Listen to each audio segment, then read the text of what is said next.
So ito pala guys ang binili nating transparent waterproof adhesive na susubukan natin sa aming bahay. Kasi tuwing umuulan ay may mga tagas ang aming mga flooring. So nakalagay dito, convenient construction, multiple base planes, taut water film, durable waterproof, strong weather resistance. So ayan, so marami siyang gamit pa pwede natin gamitin. So ngayon, tinestingan natin yan dito sa mga gilid-gilid ng aming bahay. So yan, pinunasan natin yan dito para sa mga tagas. Yan. Kinapala na natin yan. Nilagay na natin yan sa bawat gilid kasi madalas dyan bumabaha. Dyan tumatagas yung baha kahit maliit lang. Tapos sa mga biyak, ito yung mga biyak, sa mga biyak ng bahay, yan, pinunasan natin yan.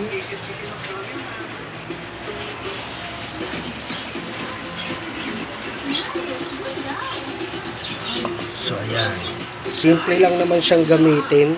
May brush naman siya nakasama.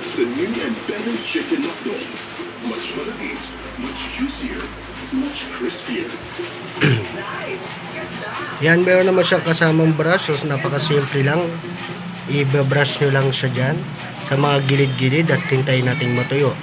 Tapos hintayin natin kung ito yung magiging epektibo.